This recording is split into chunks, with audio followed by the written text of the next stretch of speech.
Bonjour à tous et merci d'assister à ce webinaire présenté par SSQ Assurance. Je me présente Jean-François Pacanam, conseiller en gestion de l'offre de fonds de placement chez SSQ. Nous sommes heureux de vous présenter aujourd'hui Johnny Quigley, vice-président principal service institutionnel en placement, et Christopher Guthrie, président, CEO, CIO, gestionnaire de portefeuille et membre fondateur de chez Hillsdale, pour ce webinaire portant sur l'ajout d'actions américaines de faible capitalisation à votre portefeuille. Sachez que c'est le résultat à la fin de la présentation. Il nous fera plaisir de répondre à une ou deux questions que vous pouvez poser via la section questions-réponses. Sachez que vous pouvez aussi communiquer en tout temps avec votre représentant SSQ Assurance afin de poser toutes vos questions. Sans plus tarder, Johnny, la parole est à toi. Merci Jean-François, j'apprécie beaucoup. Merci beaucoup tout le monde de participer en cette belle période d'été qui tire à sa fin. On va commencer comme le classique, comme on vous a présenté Jean-François, la question de couvrir l'univers des actions à faible capitalisation, surtout pour y réfléchir, y penser et peut-être d'en ajouter dans votre portefeuille d'actions. Pour cela, on va couvrir quelques points. La présentation en soi est assez étoffée, mais inquiétez-vous pas, on va faire un côté sommaire assez rapide qui va très bien. On va s'introduire qui est Hillsdale, pour ceux qui ne nous connaissent pas.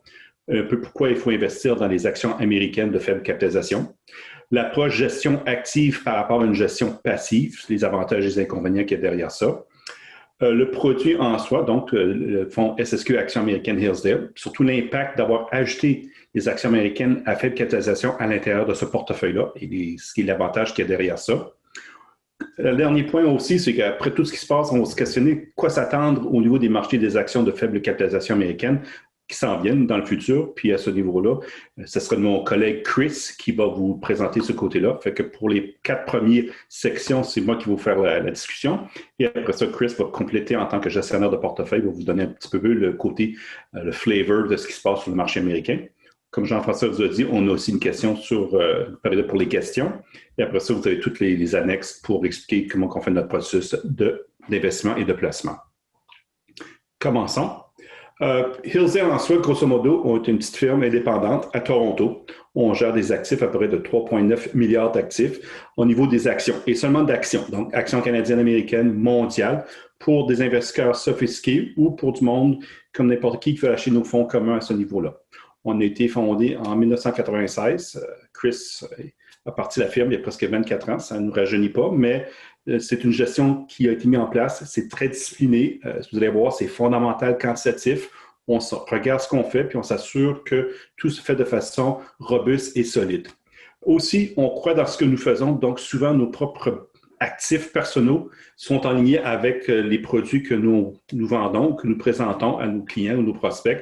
Donc, grosso modo, on a presque 23 millions de nos propres avoirs qui sont en ligne avec nos clients. Donc, si ça fait mal à un client, ça nous fait mal aussi et ça met un petit peu plus de compétition entre nous autres pour savoir comment est-ce qu'on peut arranger pour que ça soit un peu plus, je dirais, smooth à travers le temps. Comme vous avez dit, on est fondamental quantitatif. On a un moteur de recherche mondial assez exclusif que Chris et son équipe ont mis en place après 30 de travail. 40 000 titres nous courons à travers le monde. Donc, ça vous donne une idée que en termes de profondeur, on est assez bien diversifié. On a bien des titres dans tous les univers. Ce sont tout je dirais, un produit qui est assez personnalisé ou avec des objectifs que les clients peuvent nous donner en main. Et une fois qu'on a découvert c'est quoi ces objectifs de placement, là, on peut produire un produit qui reflète ou qui correspond à ses besoins. Et surtout, on essaie de maintenir ça à un certain niveau de haute qualité à travers le temps.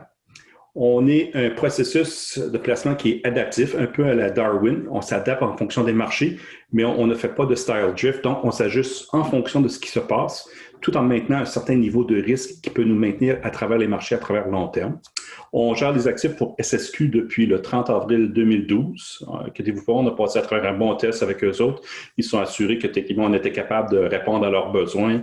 Et l'expression kick the tires, ils l'ont fait assez souvent avec nous autres. C'en est un petit peu un plaisir de travailler avec eux autres. Le produit en soi qu'on va vous présenter, on gère depuis le 7 novembre 2015. C'était suite à peut-être un changement qu'on voulait mettre sur le point de vue qu'on pouvait donner ça accessible à tout le monde. Et le produit historique avait malheureusement des produits un peu plus sophistiqués, alternatifs, donc on ne pouvait pas le mettre sur le marché, mais ce produit-là répondait vraiment plus aux besoins qu'on voyait du côté, ce qu'on appelle détail ou commercial à ce niveau-là. Qui nous sommes, comme je vous ai dit, grosso modo, on est vraiment indépendant. On est en ligne avec les besoins des clients. Et on a des propriétés, on dit, assez exclusives au niveau de nos investisseurs. Fait que, grosso modo, ce sont des associés et un investisseur privé. Notre force, comme vous pouvez voir dans la page 5, c'est qu'actuellement, on fait vraiment au niveau des petites capitalisations. C'est notre niche, grosso modo, 2,1 milliards d'actifs sous gestion dans cet univers-là. On appelle aussi les stratégies à prime de rendement ou qu'on appelle vraiment spécifiquement en fonction de certains besoins de clients. On s'assure à ce niveau-là. Et aussi, on a le côté plus diversifié. Donc, on fait aussi des mandats plus soit de nature all cap ou core ou certains côtés alternatifs, donc à peu près 740 millions de notre business. Comme vous pouvez voir, on a une brochette de clients qui est assez intéressante pour nous autres, la Banque Scotia, Gestion financière MD, SEI et SSQ Assurance. On cherche toujours à être le meilleur en fonction de ce qu'on nous donne et en même temps en fonction des indices et des univers de référence. Comme vous pouvez voir dans les classements de performance, nos stratégies de faible capitalisation peuvent se maintenir et je dirais même mieux par rapport à leur indice et même en fonction de leurs univers. C'est surtout qu'on présente toujours sur du long terme. Il faut regarder ça, ces genres de stratégies-là sur du long terme et on est capable de livrer la marchandise. Cependant, on comprend qu'aussi, il faut maintenir un petit peu plus le court terme, donc inquiétez-vous pas, on s'assure que techniquement, il n'y a pas de divergence trop dans les périodes de 3 à 5 ans. Mais règle générale, lorsqu'on est avec Hillsdale sur des petites capitalisations sur des périodes de 7 ans et plus, c'est là qu'on commence vraiment à voir la distinction de nos stratégies par rapport à nos pairs et en même temps en fonction des indices de référence qu'on nous a donnés. 24 ans d'expérience dans cet univers-là, je pense que ça commence à se refléter de plus en plus dans nos produits. Pourquoi investir dans les actions américaines de faible capitalisation? C'est une question qu'on se pose souvent, puis la question, c'est on a bien des variables qu'à regarder derrière ça. Grosso modo, il y a à peu près, en moyenne, à peu près 5 bonnes raisons d'y aller. Le poids des actions de faible capitalisation américaines dans l'univers, donc dans l'univers MSCI, c'est non négligeable. Il y a aussi l'étendue des titres que ça nous offre, cet univers-là, parce qu'il ne faut pas oublier que les petites capitalisations, il y en a beaucoup. C'est toujours très, très surprenant et à chaque année, on en découvre de plus en plus. Fait que ce n'est pas un univers qui est en train de se rétrécir, mais en même temps qui est en pleine expansion et qui peut être très intéressant. La performance à long terme des actions en faible capitalisation, c'est un point qu'on a toujours dit, c'est long term, go for growth. Small cap, c'est la chose qu'à regarder. Fait que sur le long terme, ce sont des titres assez intéressants. Le potentiel de valeur ou de valeur ajoutée pour cette classe d'actifs-là est non négligeable. Je pense que c'est un des facteurs qu'il ne faut pas non plus de mettre de côté, c'est que si vous voulez être dans la gestion active, c'est peut-être une des classes d'actifs où vous avez le plus de prospects d'avoir un potentiel de valeur ajoutée qui est assez intéressant. Et surtout, je pense que dans le côté américain, le problème, c'est que souvent, on va aller sur le S&P 500, ça amène un certain biais. Fait qu'en introduisant des actions de faible capitalisation, on réduit un peu ce biais de grande capitalisation-là, qui peut nous aider sur des périodes plus à long terme. Voici un peu l'idée, c'est que derrière ça, si on posait la question, l'existence de ce marché-là, donc les faibles capitalisations, on voit que c'est non négligeable. Grosso modo, en termes de capitalisation, c'est peut-être je dirais le 1/5 de l'univers des large caps, mais en même temps, on a une meilleure profondeur au niveau des titres, presque 4239 titres. Et si on regarde le côté américain, dans cet univers-là, c'est presque 57,4 %. Donc, c'est non négligeable. C'est quasiment similaire aux grandes capitalisations qu'on observe au niveau des pays développés. Donc, il n'y a pas une grosse différence. Mais la partie intéressante, c'est que grosso modo, c'est qu'on a plus de titres. On passe à presque 1728 titres dans cet univers-là de MSCI à ce niveau-là. Et vous pouvez voir qu'en termes de capitalisation, là, les plus petits et les plus gros sont très, très différents de l'univers des grandes capitalisations. Voici un peu l'étendue, ce qu'on appelle de l'univers, ce que Hillsdale regarde dans son ensemble. Pour notre stratégie globale, mondiale, on a à peu près 17 000 titres. Ça vous donne une indication qu'on couvre pas mal. Mais si on regarde à travers chacune des strates, donc si on allait au Canada et on se limitait seulement aux grandes capitalisations, vous auriez à peu près 60 titres. Vous introduisez le côté composite, donc le TSX général, vous vous ramassez avec 250 titres. Vous allez un petit peu plus au sud, donc vous embarquez sur le marché américain. Règle générale, on prend souvent vers le S&P 500, on se ramasse avec 500 titres. Mais là, si on commence à élargir un petit peu plus notre univers, donc on inclut plus les small caps, là, on se ramasse, grosso modo, avec le côté US, on amène 2578 titres à l'intérieur. Donc, on voit qu'il y a une profondeur et un marché assez intéressant derrière ça. Et pour ceux qui ne le savent pas, même sur le marché canadien. Mon collègue Chris, qui gère ce portefeuille-là, gère un portefeuille qui est un univers en référence de 3000 titres. Le monde pense souvent que l'univers canadien est petit, mais il y a des titres aussi de small cap. Et là, lorsqu'on rentre le côté mondial, pays émergents et autres, là, on se ramasse à 17 000 titres. Donc, en soi, c'est un marché qui est non négligeable et c'est quelque chose qu'il faut regarder en termes de profondeur.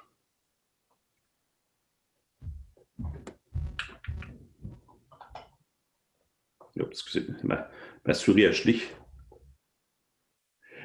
Long terme, comme le classique, on dit depuis 1900, grosso modo 27, on voit que mettre de l'argent dans des actions de faible capitalisation, surtout aux États-Unis, a rapporté, grosso modo, sur une période de presque, je dirais, 90 ans, on voit que l'idée derrière ça, c'est que les small caps ont généré un rendement de 12,1 versus les grandes capitalisations qui ont un rendement de 10,2. Donc, on se ramasse avec 190 points de base de différentiel. Ce qui est intéressant, surtout si on prend en fonction de l'univers de l'inflation, c'est déjà quelque chose d'une valeur, je dirais, après inflation assez intéressante. L'idée, c'est que si vous regardez bien, ce n'est pas une question linéaire. Ça se fait de façon, je dirais, sur le mouvement, sur le long terme. Mais il y a des périodes de correction, puis il faut s'ajuster en fonction de ces périodes-là.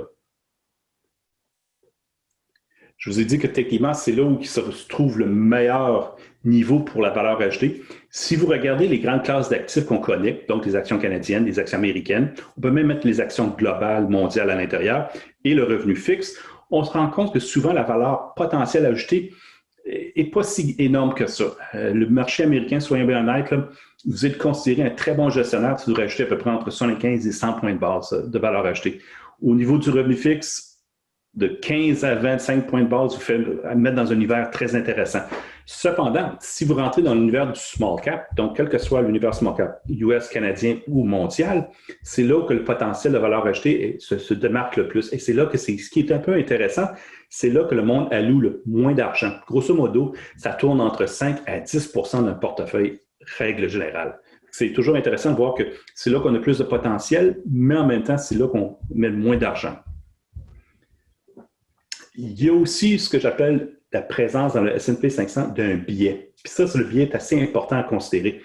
Lorsqu'on voit le marché du S&P 500 à la hausse, souvent ces derniers temps, c'est qu'il est tiré par 4 ou 5 titres en soi. Et si vous regardez le nombre de titres qui sont au-dessus de 50 milliards, il y en a 122.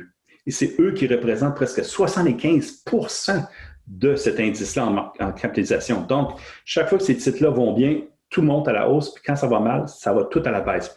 Cependant, si on regarde bien, c'est qu'il y a des marchés qui sont totalement négligés en termes de capitalisation, et c'est surtout au niveau des 5 à 20 milliards ou en bas de 5 milliards, et c'est là qu'on voit que techniquement, il y a un côté qui est vraiment négligé. Les titres en bas de 5 milliards dans l'indice S&P 500, il y en a moins de 30 %.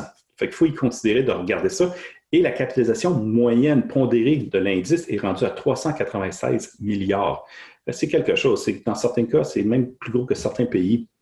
De l'autre côté, si vous regardez le médian, le fonds médian, la gestion médiane, il y en a 22 milliards. Donc, vous voyez une certaine dichotomie entre les super gros, les méga caps, ce qu'on appelle, et les plus petits, donc les mid ou smaller cap names. C'est là qu'il faut vraiment voir qu'il y a peut-être un biais, puis que malheureusement, des fois, juste en remettant de l'argent dans l'univers du S&P 500, on contribue à augmenter ce biais-là. L'autre côté, c'est qu'il y a aussi ce qu'on appelle le top 20. C'est des gros titres. Soyons bien honnêtes, ça, c'est une image au 30 juin et vous reconnaissez simplement Apple, Microsoft, Amazon et Alphabet. Ce sont tous des titres qui ont au-dessus de presque 1 milliard d'actifs sous gestion. Plus de 500 milliards d'actifs sous gestion, de capital. Fait que c'est quelque chose d'énorme. C'est des gros titres. Mais malheureusement, c'est que quand ça va bien, ça amène tout l'indice à la hausse et quand ça va mal, c'est tout le côté inverse. Dernièrement, on s'entend avec la COVID et la pandémie. Apple, Microsoft et Amazon ont été très, très, je dirais, prolifiques grâce à ça. La question de savoir est-ce que ça va se maintenir puis comment ça va se réinventer à ce niveau-là.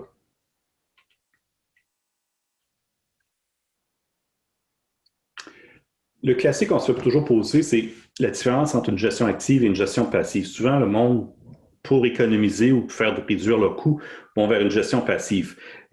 Je pense que c'est non négligeable de considérer le côté passif, mais à long terme, la gestion active prend un petit peu plus d'ampleur et un peu plus de valeur à ce niveau-là.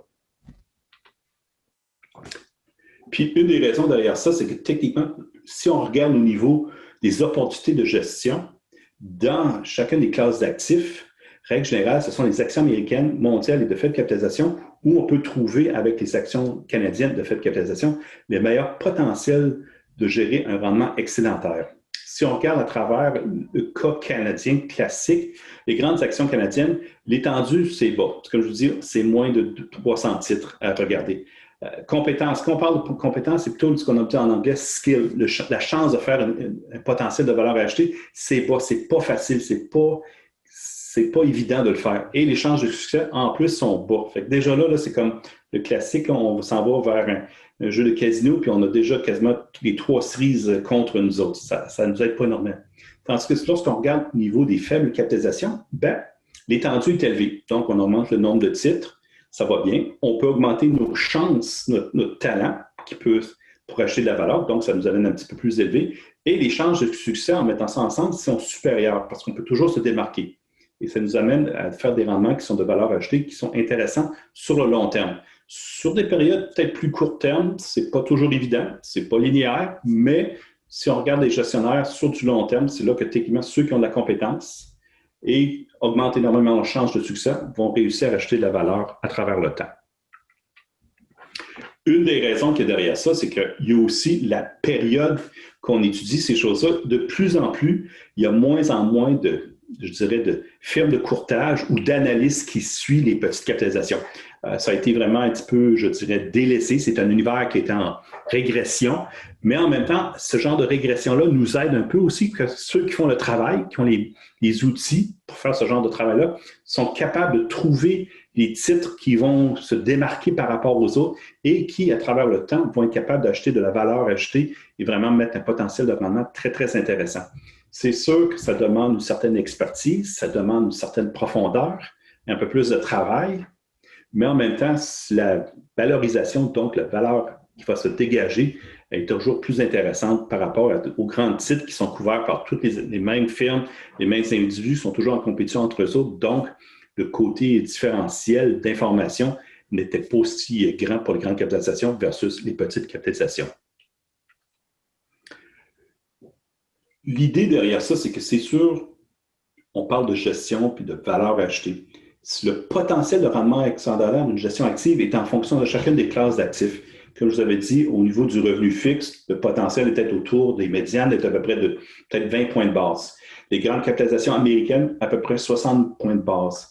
Au niveau des grandes capitalisations mondiales, 130 points de base.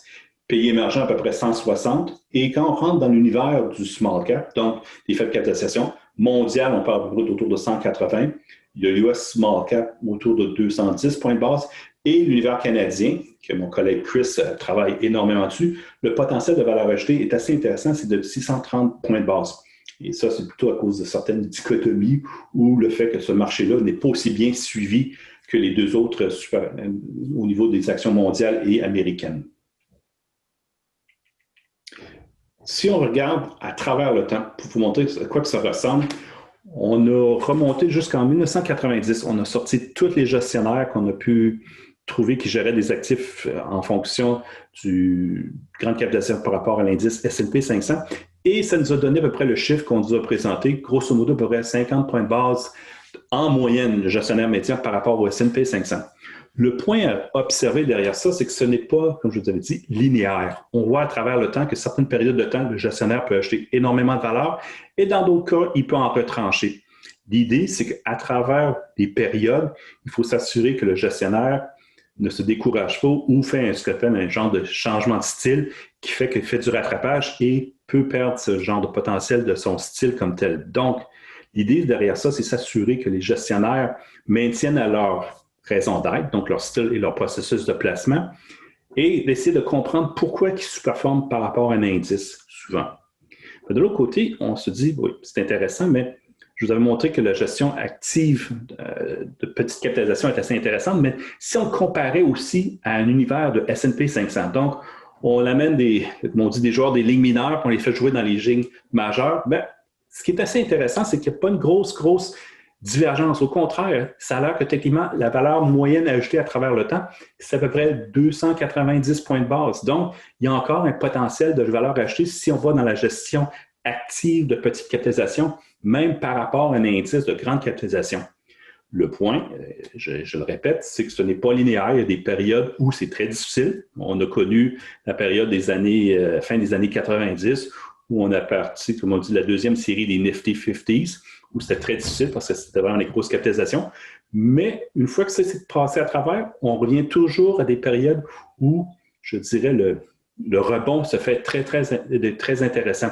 Actuellement, on est en train de vivre à peu près la même situation au cours des 2-3 dernières années où on a subi ce qu'on appelle le risk-on, risk-off, et surtout que les gestionnaires de petites capitalisations par rapport aux grandes capitalisations ont sous-performé. Non pas à cause de leur style, mais c'est parce que bien du monde voulait avoir des titres bien connus, bien reconnus, très, très liquides, et des fois, c'était juste ce qu'on appelle de l'argent qui était envoyé directement dans les fonds mutuels, qui était directement envoyé dans des ETF de ces indices-là. Donc, un genre de classique, du grossissement, un peu comme la saucisse Hydrate dans une certaine époque. Mieux que c'est, plus qu'on en mange, mieux que c'est, puis vice-versa. Fait que c'est ça le problème de l'auto, je veux dire, dérision à ce niveau-là, c'est que ça attire, mais en même temps, si le monde ne se questionne pas, ça peut jouer des mauvais tours plus tard. Je vous ai parlé du côté gestionnaire active et passive, mais il y a aussi le côté, ce qu'on appelle une gestion fondamentale versus un gestionnaire de nature quantitative. Hillsdale est un gestionnaire de nature fondamentale quantitative. Nos réflexions sont faites de nature fondamentale, mais toutes nos opérations sont faites de nature quantitative. Pourquoi? Ben, c'est bien simple. Juste un gestionnaire fondamental pur, grosso modo, va avoir une couverture d'un univers qui va utiliser à peu près peut-être de 100 à 150 titres. À l'intérieur de ces 150 titres qu'il va couvrir sur un univers de 2739, il va en rajouter dans son portefeuille entre 50 et 75 titres. Donc, ce sont des titres qu'il va suivre de façon très rigoureusement, qu'il va connaître solidement, mais il sera toujours restreint à un univers qui est beaucoup, beaucoup plus petit que l'univers qu'il peut avoir accès. Tandis qu'un gestionnaire quantitatif, lui, c'est un peu différent. Il va regarder l'univers dans son ensemble. Donc, nous, on regarde les 2739 titres. Et de ceux-ci, on va faire ce qu'on appelle un TEMI qui va sélectionner les meilleurs titres qui répondent à nos besoins. Et en faisant cela, c'est là qu'on va réussir à construire un portefeuille qui, en moyenne, est à peu près entre 125 et 225 titres, qui, lui, va toujours être ce qu'on dit, un sous-ensemble des meilleurs titres de l'univers des 2739 titres. Donc, c'est une façon de se faire un travail fondamental, mais tout en s'assurant qu'on a une meilleure grande couverture et on est capable de prendre tout l'univers dans son ensemble. La question, c'est est-ce que ça marche? La bonne nouvelle, c'est que voici un peu la preuve depuis, on a au-dessus de le nombre d'années qu'on travaille, depuis 1996. On peut voir que et c'est tout est rendement en dollars américains, je m'en excuse, c'est plus facile pour nous autres. Le rendement du fonds en soi a généré 14,2 versus l'indice de référence qui, lui, a fait à peu près 7,8. Donc, la valeur ajoutée, ça a été de 7,4. On a un peu comme Pete Rose à l'époque des Reds ou des Phillies. On ne cherche pas à faire des circuits, mais on va être souvent là dans des doubles, des triples et des simples. Et grosso modo, ce qui va arriver, c'est qu'on va toujours être capable d'avoir plus de trimestres positifs par rapport à l'indice que négatifs. Donc, on réussit à gagner 63% des fois par rapport à l'indice de référence, ce qui est non négligeable. L'erreur de calcage est un peu élevée, mais c'est normal parce que techniquement, c'est un indice qui bouge à gauche et à droite. Et l'idée, c'est que nous, on doit maintenir le corps derrière ça. Ce qui est important à regarder, c'est est-ce qu'on est l'information ratio? Est-ce qu'on est capable de le maintenir et de rajouter? Donc, règle générale, un bon gestionnaire, un critère de point au-dessus de 0,5 est considéré robuste et solide, donc capable de livrer la marchandise. Et en plus, comme on dit, on est actif. Notre active share, donc ça nous donne une genre d'évaluation, de démarcation par rapport à l'indice de référence. On est assez différent de l'indice à 93%. Donc, on ne mimique pas l'indice, on ne vous charge pas pour des choses, c'est vraiment de la gestion active pure et simple. Le risque est similaire, il n'y a pas plus de risques qu'on prend, donc il n'y a pas de choses additionnelles ou de risques inhérents qu'on ne connaît pas. Et ce qui est intéressant, c'est que souvent, dans les marchés aussi, on va participer à presque à 114%. Et dans les marchés boursiers, on va vous donner un côté défensif. On va être un peu plus faiblement à la baisse que le marché en soi. Je répète souvent le même thème, c'est pas linéaire. Et vous voyez notre stratégie par rapport aux grandes capitalisations. Donc, ici, on utilise le Russell 1000 parce qu'on veut s'assurer qu'on couvre un peu plus que le S&P 500. Et ça vous donne une indication que sur certaines périodes, nous allons sous-performer et sur d'autres périodes, nous allons surperformer. en moyenne, on maintient à peu près une valeur ajoutée d'à peu près 7 %. La médiane est autour de 7 %. Mais ce qu'on remarque, si vous regardez à travers l'historique, c'est quand il y a eu des périodes où nous avons été un peu en arrière de l'indice de référence, dans ce cas-ci, le Russell 1000, on a des rebonds qui deviennent très intéressants. Ces rebonds-là peuvent être, comme on dit, qui peuvent bonifier de façon très bien la patience d'un client qui a une position d'à peu près de 3 à 5 ans. Pour des clients qui ont des positions un peu plus courtes, c'est un peu plus difficile, mais ça se fait. Mais il faut juste savoir comment amener ce client-là à regarder la stratégie sur du long terme et non pas juste sur du court terme. Et c'est là qu'on dit, sur le travers le temps, ce genre de stratégie-là devrait être des visions de 3 à 5 ans. Donc, on peut voir qu'à travers ces périodes-là, on peut rajouter de la valeur ajoutée et attirer, je dirais, un potentiel à long terme plus intéressant. Le produit en soi de SSQ Action Hill, c'est surtout l'impact d'avoir acheté ces titres de faible capitalisation à l'intérieur. C'est ça qui est important à regarder, c'est quoi son impact en soi. Pour donner une idée, c'est qu'actuellement, le produit SSQ est une combinaison de deux de nos stratégies. Donc, on a ce qu'on appelle notre stratégie Core américain, qui touche Large Cap et le SMID américain. Il y a à peu près un univers d'à peu près 1200 entreprises qu'on regarde. Et grosso modo, ça vous donne une indication que la capitalisation de ces compagnies-là est entre 3 milliards et 3 billions. Donc, les trillions en anglais. Là. Donc, c'est assez énorme. C'est vraiment des gros titres qui sont tels. De l'autre côté, on a l'autre section qui vous amène un côté plus faible capitalisation. C'est un univers qu'on va couvrir qui est à peu près 2766 titres à l'intérieur, qui sont assez intéressants. Et la stratégie va sélectionner des titres qui ont une capitalisation entre 100 millions et 3 milliards. Il y a des restrictions derrière ça, il faut de la liquidité, ces choses-là, mais ça vous donne une idée qu'on peut descendre assez bas et assez petit dans certains de ces titres-là, tant aussi longtemps qu'ils répondent à notre critère de liquidité, comme on dit, pour ce genre de fonds-là. Il faut s'assurer que ces deux fonds-là sont gérés de façon un processus de construction qui est assez rigoureux.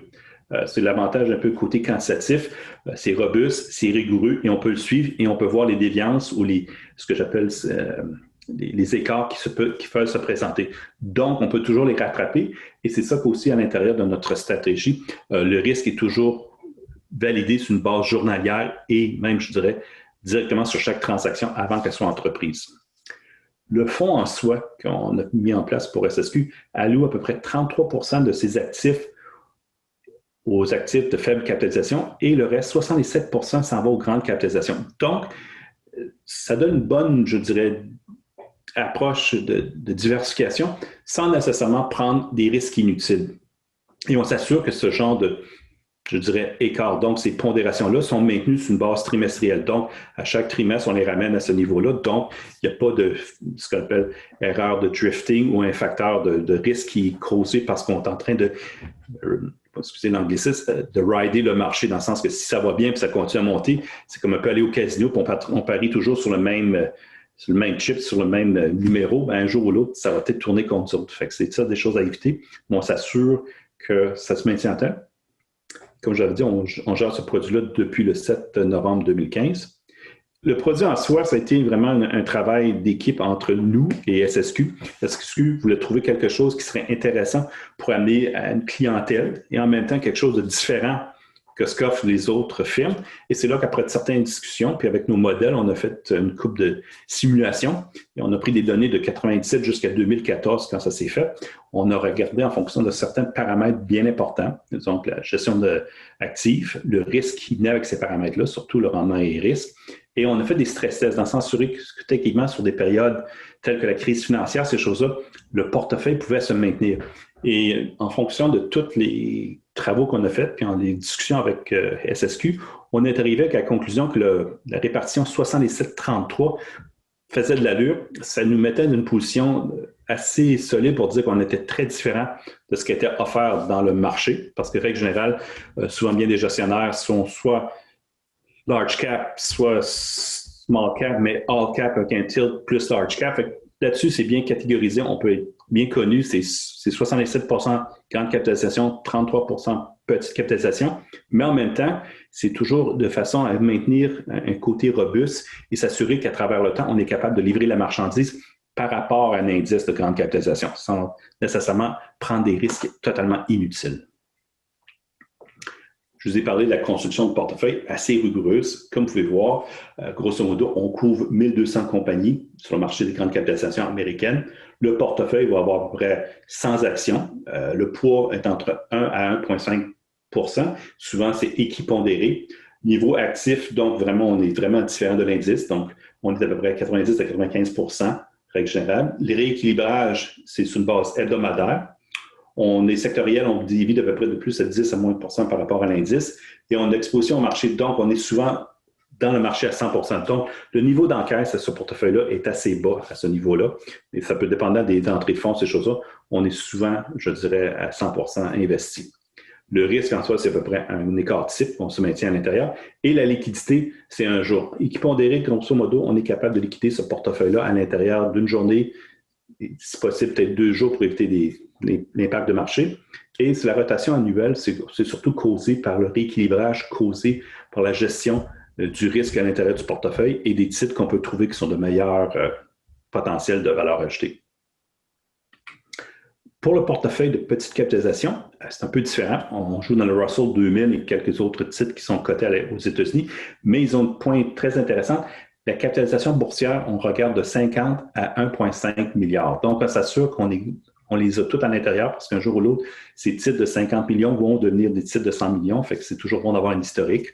On maintient là-dessus. Notre univers de pêche, comme j'aime dire, est à peu près de 2800 titres. Donc, on a déjà un bon univers pour s'assurer que tout va bien à ce niveau-là. Le nombre du titre à l'intérieur de ce portefeuille-là peut varier entre 100 à 150 titres. Les poids cibles sont aussi d'à peu près de 1 à 1,5 % basés sur un rendement risque. Et surtout, ça, c'est maximum.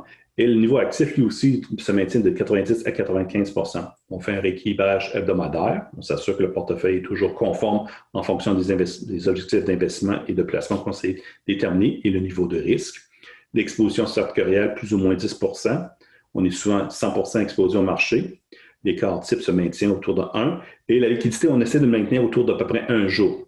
C'est sûr qu'un portefeuille de petite capitalisation, c'est toujours pas évident, mais on essaie d'avoir des titres de façon qu'on est capable de liquider à l'intérieur d'un jour en moyenne. Donc, c'est sûr que si quelqu'un nous demandait de faire une liquidation automatique d'un titre comme tel, c'est pas toujours évident si on veut éviter les market impact. Donc, il faut peut-être allonger un petit peu le nombre de jours, mais la liquidité est assez solide à ce point-là.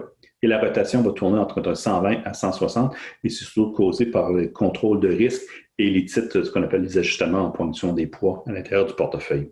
C'est ça qui est toujours juste parce que la gestion du risque est un processus intégré dans notre approche. Donc, ce n'est pas juste ex post ou c'est souvent exempté où on s'assure que c'est à l'intérieur, chaque fois qu'on fait un geste, c'est quoi les implications et comment on peut s'assurer que ces implications-là sont compensées par une valeur ajoutée qu'on devait générer dans ces stratégies-là pour ce portefeuille-là. Je vous avais parlé de la capitalisation, le biais qui se fait. En introduisant côté des types de faible capitalisation, vous pouvez voir que le portefeuille change énormément. On peut voir que, grosso modo, des titres au-dessus de 50 milliards, on est à peu près exposé à peut-être 20-22 %, tandis que ceux qu'on n'avait presque pas dans le S&P 500, des titres de moins de 5 milliards, on a une exposition de près de 36 %.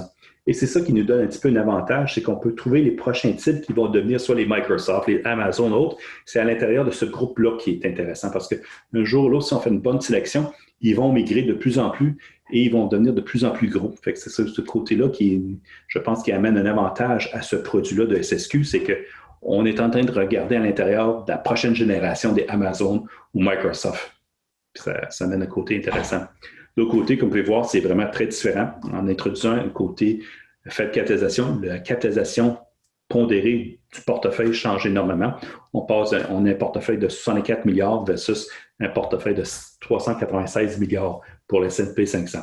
Mais si on enlevait peut-être les 75 %, donc les grands titres, là, ce chiffre-là tomberait énormément. On sera autour de peut-être de 25 à peut-être 40 milliards gros maximum. Comme vous pouvez voir, les titres en soi sont très différents aussi. On ne voit pas énormément des Microsoft, on ne voit pas, comme on dit, Amazon comme tel, des gros poids. Ils ont tous des poids inférieurs à 1 et c'est ce qui est un peu plus robuste aussi si on croit une gestion active plus à long terme. On n'est pas pris à des aléas de certains titres seulement. L'idée, c'est qu'on va s'assurer que la prochaine génération de titres va se maintenir dans le temps et est capable de générer un rendement qui est intéressant.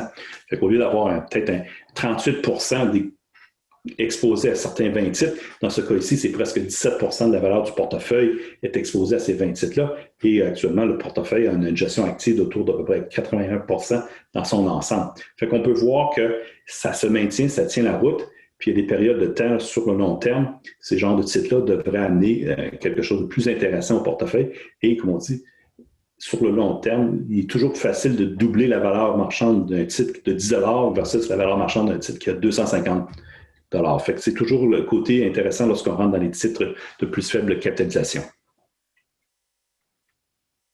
Les poids, vous voyez, c'est très différent d'un côté à l'autre. On trouve au niveau des petites capitalisations, au core, des facteurs très intéressants. C'est qu'au niveau core, donc les large caps, c'est plus healthcare, technologie, puis les services financiers. Tandis que si on rentre au niveau des petites capitalisations, là, on rentre le côté industriel. Donc, produit industriel prend de plus en plus d'ampleur. Quelque chose qu'on ne verrait peut-être pas nécessairement dans les grandes capitalisations, mais dans ce cas ici, au niveau des petites capitalisations, ça amène un peu plus de kick à ce niveau-là. Fait que ça nous amène une variable très intéressante.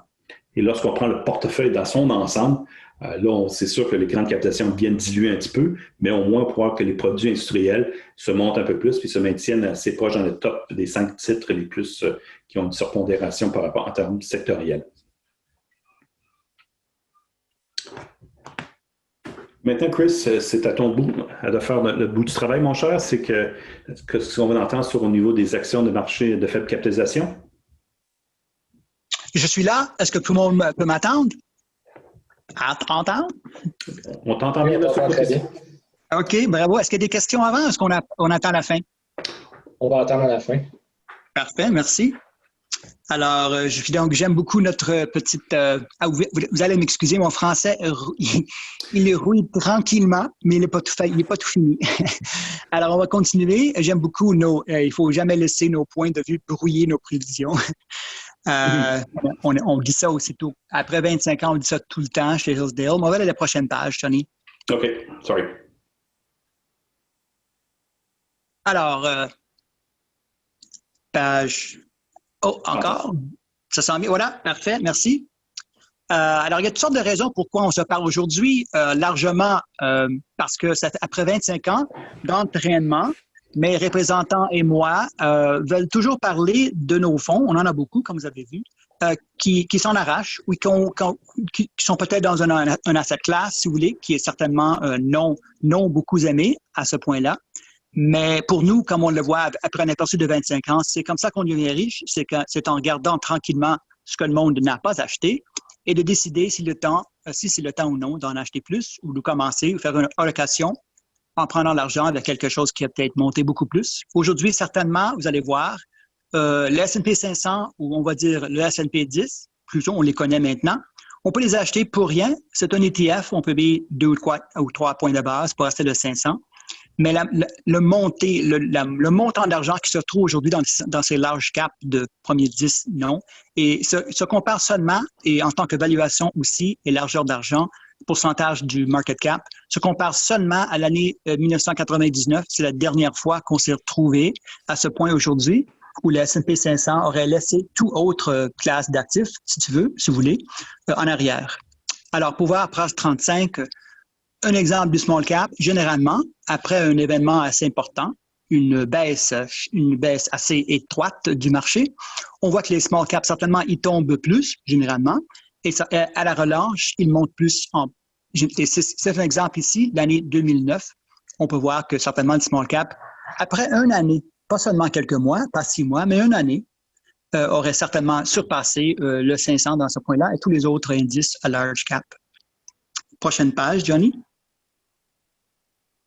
C'est la page la plus importante. C'est pour ça qu'on est là aujourd'hui et que peut-être on se parle seulement tous les 10 ans, tous les 20 ans. Mais on peut voir ici certainement que pour une classe d'actifs qui généralement représente la croissance, c'est très important. Ce n'est pas une classe d'actifs qui représente la valeur. Small cap US equities are growth equities, generally speaking. Ce fonds, pour nous, certainement, a une approche core, mais inclut des atouts importants de croissance et le plus de croissance. Généralement, les compagnies plus petites croient plus que les grandes, et certainement, jusqu'à les dernières années, c'est la réalité qu'on a vue dans l'historique du temps. C'est juste impossible, on le dit toujours, que Google, etc., et que Facebook continuent à croître à des taux de croissance qui sont plus accélérés et plus grands que le reste de l'indice, qui soit donc plus petit. On peut en discuter pourquoi et qu'est-ce qui ferait que ça change, mais généralement, la loi des numéros, la loi des mathématiques, certainement nous supporte. Et aujourd'hui, c'est le timing, et c'est pour ça qu'on est là aujourd'hui. C'est 43% de différence. C'est pas seulement notre fonds, c'est l'indice 2000 comparé au S&P 500, qui, dans les dernières 2 années, nous présente une approche ou une entry point, comme on le dit en anglais, qu'on n'a pas vu depuis 20 ans. Alors, et qui arrive comme on le voit. C'est pas le seul temps, ça. Si on est jeune, peut-être on pense que c'est le seul temps, mais non. Si on recule assez loin, il y a toutes sortes de portes d'entrée pour le small cap, growth, dans le US. Et certainement, aujourd'hui, on est devant une porte. Prochaine, merci. Alors, c'est important de savoir, comme gestionnaire que vous êtes, de faire de l'allocation. Premièrement, de où est-ce que je peux prendre de l'argent pour mettre dans ce beau fonds SSQ qui a un beau biaise au small cap. On va y aller tranquillement, mais ici, en vert, on voit les atouts fondamentaux du portefeuille. Comparé ici au benchmark Russell 2000, on va les comparer au S&P 500. Mais quelques éléments assez importants. Premièrement, vous voyez l'évaluation certainement en vert. Comme j'ai dit, c'est un fonds, certainement, on paye attention à l'évaluation, mais ce n'est pas tout ce qu'on fait. Comme vous pouvez voir, la largeur des barres se trouve même plus grosse dans les éléments de croissance ou growth, que ces compagnies, maintenant, dans les dernières années, auraient quoi? Leur bénéfice de 54 %. C'est assez important, c'est le numéro-là à la colonne qu'on peut voir à droite, qui se compare à l'indice qui est vraiment dans le US, généralement, la R2000 récemment, la croissance à peu près à 0. Prochain trimestre même, si on regardait le prochain trimestre en haut, 9 % fois 4. Donc, le taux de roulement, si on annualise, les bénéfices de ces compagnies-là croient à peu près à 40-45 % par année maintenant, à ce point, quand on se parle aujourd'hui. Alors oui, c'est Much Earnings Growth and Momentum. Vous pouvez voir aussi d'autres métriques en haut si vous avez des clients qui aiment la planète, on espère que c'est tout le monde. Vous voyez ici, on a introduit il y a quelques années et on continue différentes métriques ou mesures de gouvernance, de qualité et d'environnement. Et donc en haut, vous pouvez voir the Greenhouse Gas Intensity Metrics and the Carbon Scope 1 Emission Intensity as well. Ce sont 2 mesures assez importantes of carbon release. And you can see that our portfolio has a bias, une bonne biaise, à la bonne côté, less carbon intensity than the index for sure. Ça, c'est important. Et certainement, la qualité des bénéfices aussi, vous voyez en haut. Et la gouvernance, on passe ici chez Hillsdale maintenant beaucoup de temps à la gouvernance pour être sûr que les compagnies qu'on détient, non seulement ont un élément de charbon de moins que tout le monde, mais aussi ont une gouvernance assez haute, de haute qualité. Le prochain diapo, c'est ce qui est le plus important dans cette présentation. Et je m'excuse, Johnny. Tout ça pour dire, c'est très, très rare qu'on peut acheter dans un univers de 2000 titres, 2700, dans un pays qui valorise la croissance. Il faut savoir que malgré tout ce qui arrive dans l'US, c'est un pays, honnêtement, qui aime les entrepreneurs et qui ont des systèmes de taxes et de support pour le capitalisme qui ne se compare pas à d'autres pays. Il faut dire ça d'importance. Et on peut investir là-dedans avec eux et il ne faut pas vivre là. C'est quand même un grand atout d'être Canadien. On peut déplacer notre argent, mais il ne faut pas se déplacer personnellement. Alors, tout ça à dire, c'est très, très rare dans l'historique de notre fonds. Ici, on vous donne 17 années, qu'on peut retrouver ces compagnies, small cap, croissantes, un PE, price to cash flow, de 9 fois. Généralement, ils se transjugent entre 12, 13, 15. Vous voyez en bas, ou à l'axe X, je pense, les différentes valorations. Et à l'axe à gauche, la Y, je pense, l'aperçu futur de retour basé sur la valuation du fonds aujourd'hui. Alors, ce qu'on a fait, c'est qu'on a pris dans les dernières 17 années, tous les mois, la valorisation du fonds. on a gardé 5 ans d'avance et on a ajouté le retour du fonds. Donc, tout ça à dire, à 9 fois, on se trouve avec des barres de 100% facilement. Et vous voyez qu'il y a une relation, certainement, ce qui est important, entre la valuation du fonds et le retour, the expected return of the fund. Ça, c'est important. Et ça appartient, dans un aperçu de 5 ans, on voit ça presque dans tous les pays au monde. Certainement dans un mois ou dans un an, l'évaluation ne donne rien. C'est toujours le sentiment et ce qui est de plus court terme, mais au long terme, certainement, l'évaluation affecte le retour. Et donc, aujourd'hui, on se trouve à 9, c'est pour ça qu'on parle aujourd'hui. Prochain diapo. Et voilà. Aussi important d'être sûr que dans le monde, si on veut prendre l'argent pour investir dans à cette classe, qu'on ne prend pas d'une autre place où on aurait fait mieux ou qu'on pourrait faire mieux. Alors, le PI du fonds se retrouve là à 15. Vous voyez, le vert, c'est notre fonds small cap. Et aussi, on le compare à tout autre pays, small cap, toujours. Alors, vous voyez, dans l'US, à droite, on peut payer pour l'indice 40 fois. Dans la Suisse, dans le global, dans l'Inde, dans l'euro, on paye 2 ou 3 fois plus que les titres dans notre fonds. Et finalement, à la baisse, c'est ce qui fait croître le fonds. Long-term growth in equity returns requires a return on capital in addition to the cost of capital. So return on equity is one metric. Vous voyez à droite, 15 fois le bénéfice ou le rendement sur le equity, c'est book value on equity. Johnny? C'est le rendement sur équité. Voilà, OK. Alors, ce qui est important, c'est on ne recommande pas un fonds comme dans l'Eurozone où on ne croit pas au retour sur équité ou à Singapour où c'est un pays très vieux, un très beau pays, mais quand même encore où ils sont très matures comme compagnie et comme pays. Non, on retrouve ici des titres qui se comparent favorablement au retour sur équité des large caps dans les S&P 500. C'est très, très important. Mais aujourd'hui, on peut les avoir à un demi ou même un tiers de la valorisation, simplement à cause du sentiment des dernières quelques années où on n'a fait qu'acheter avec nos pauvres clients ou nos clients chanceux le S&P 500 qui encore est seulement 5 ou 10 compagnies. Toutes sortes de questions qu'on devrait demander. Chris, est-ce que le monde a changé? Est-ce que Amazon, Facebook deviennent certainement les seules compagnies au monde? Je ne sais pas, mais certainement à un certain point, une compagnie devient si grand qu'elle ne peut pas opérer aussi efficacement qu'elle le fait quand elle était plus petite. Ça, c'est garanti. Et d'autres questions, certainement, on peut en parler. Voilà. Donc, à la page 40, c'est les atouts à travers le temps. Vous voyez que le fonds, aujourd'hui, a l'air beaucoup comme il a toujours l'air. C'est le même fonds qui fait très bien. Mais en bas à gauche, l'écart entre l'indice et le earnings yield du fonds, aujourd'hui, est à un écart de presque 700 points de base. Et ça, c'est certainement unique et c'est encore pourquoi qu'on est là aujourd'hui pour en parler. Johnny, je pense que je suis fini. J'attends ici pour des questions, si vous en avez. Oui, merci beaucoup. On va passer à la période de questions. Donc, si vous avez des questions, vous pouvez les poser dans la section Q&A dans le bas de l'application. Donc, la première question qu'on a reçue, c'est malgré que votre stratégie de placement suit un modèle précis, avez-vous tout de même pris des précautions ou sous-pondéré certains secteurs du marché qui risquent d'être plus affectés par la pandémie actuelle? Donc, est-ce que vous avez changé le modèle dans les derniers mois suite à la pandémie? Alors, très important. Donc, dans le fonds lui-même, on a 9 différents modèles et chacun de ces modèles soit compris peut-être de 5 ou 10 différents facteurs. Donc, en total, 70 ou 80 différents facteurs pour différents horizons d'aperçus. Alors, chez Hillsdale, on a beaucoup d'aperçus importants, mais non seulement des facteurs qu'on connaît, mais aussi on vise nos aperçus pour un point en temps. Voulant dire qu'on a un aperçu pour une journée, pour une semaine, pour un mois, pour 6 mois, pour une année, 3 années, 5 années. Donc, pour reculer, un aperçu de 5 années, qualité, rendement dividende, beau taux de croissance, bonne position de la compagnie, ça change très peu dans une pandémie.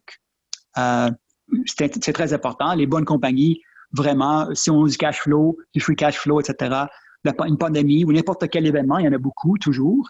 Pour eux, c'est les points importants. Alors, ces aperçus-là changent très peu parce que les bonnes compagnies restent des bonnes compagnies. Maintenant, dans les aperçus plus court terme, donc 1 jour, 5 jours, une semaine, Là, nos modèles ont été bâtis pour prendre l'information très vite et faire une intégration de toute information tous les jours, même entre jours, pour refléter ce qu'on connaît aujourd'hui et ce qu'on peut-être peut apercevoir pour quelques semaines ou peut-être un mois d'aujourd'hui. Et vraiment, dans une pandémie, c'est vraiment la seule aperçu qu'on peut avoir, vraiment quelques jours, certainement difficile de voir plus long. Alors, la réponse est oui, c'est que les facteurs qu'on a déjà construits connaissent déjà comment changer le portefeuille si nécessaire, basé sur ce qu'on voit au court terme. Malgré tout ça, en plus de ça, on aurait, nous, créé un bêta COVID. Alors, pour nous, être sûr que malgré nos efforts, comme j'en ai parlé avant, de nos modèles, juste pour être sûr qu'on n'a pas eu ou qu'on n'avait pas en temps réel un biais à les événements négatifs de COVID, on a créé nos propres indices long-short. Donc, pense du côté long, Zoom, par exemple. Du côté short, Boeing. Pardon, Johnny? Boeing, voilà, exactement. Donc, une fois qu'on trouve une dizaine de compagnies qui ont très bien fait dans une journée du COVID, comparé à ceux qui ont été punis absolument, donc, comme on a dit, Boeing, this benchmark, right? devient un indice de risque. Alors, on remet ça dans nos portefeuilles pour être sûr que tous les jours, on est soit neutre, si possible, ou du côté positif du COVID. Alors, pour commencer, donner le jour 5, si on parle du début de mars, là où tout commençait, on était sûr que le portefeuille, lui, avait pas de biais bien caché au COVID. Parce qu'il était bien construit d'avance, on peut dire qu'on était chanceux, mais le point, c'est qu'on n'avait pas de biais de COVID et on n'en a pas aujourd'hui. Mais alors, tranquillement, on peut commencer à le rebondissement pour quelques industries qui certainement ont été bien mordues dans le COVID. Mais ça, c'est déjà bâti dans nos modèles. Alors, longue réponse, mais la réponse était oui et oui. Parfait, merci beaucoup, c'est apprécié. Alors, on a une deuxième question dans la section Q&A. C'est pourquoi avez-vous fixé l'allocation dans le produit d'ASSQ des small caps à 33 % si le potentiel de rendement à long terme est beaucoup supérieur aux actions large cap? Ah, ça, c'est une très bonne question. Il y a toujours différentes aperçus ou différentes there are different requirements. Alors, exigences. Exigences. Certainement, on pourrait offrir un produit seulement small cap, par exemple, mais le temps qu'on travaillait, et je pense que c'est encore la même raison avec la SSQ, pour une raison ou une autre, je sais qu'autant vous aviez auparavant un fonds indicié déjà. Donc, il faut reculer à 5 ou 6 ans dans le temps qu'on a développé ce produit. Johnny, aide-moi, mais je sais que vous aviez autant un S&P 500 indicié et peut-être aussi un small cap indicié, je ne me souviens plus. Alors, l'idée pour ce fonds-là, c'était d'être actif, mais d'avoir aussi un retour objectif de 4 ou 6 % et pas plus, parce que la volatilité certainement était une des contraintes. Et c'est comme le classique. Si on était dans un univers de certitude, c'est sûr qu'on serait peut-être 100% petite capitalisation. Mais la réalité, c'est qu'on n'est pas dans ce genre d'univers-là.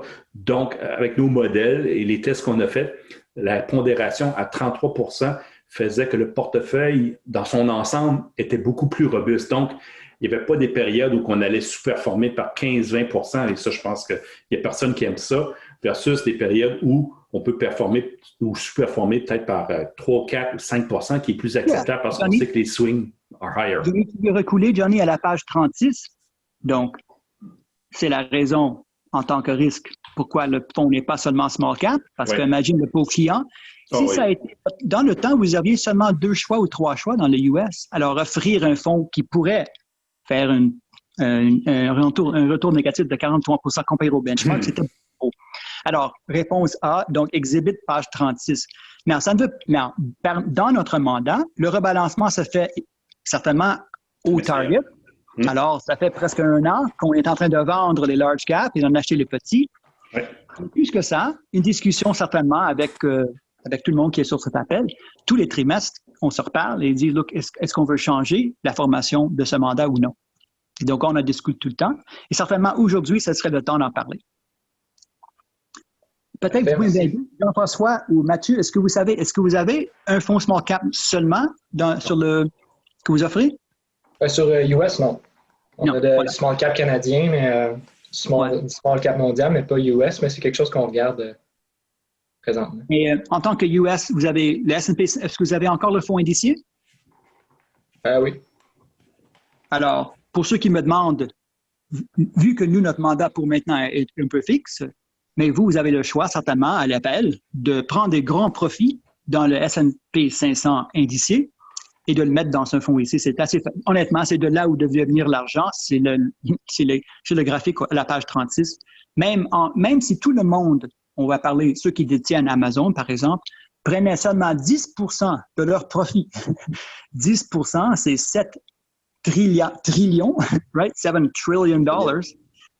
Cet argent-là, merci, ne peut pas même être investi dans les small caps. C'est trop grand.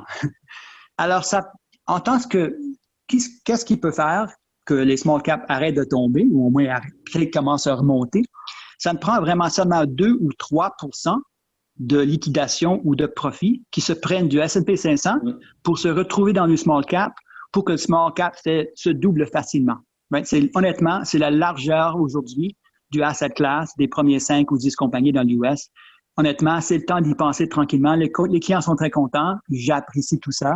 Mais de leur demander de prendre un 10% ou un 20% d'un fonds indicié et de le mettre dans un fonds actif avec un biais à small cap, comme le fait ici, ce serait le temps. Si c'est le temps, c'est aujourd'hui. Parfait, c'est un bon point.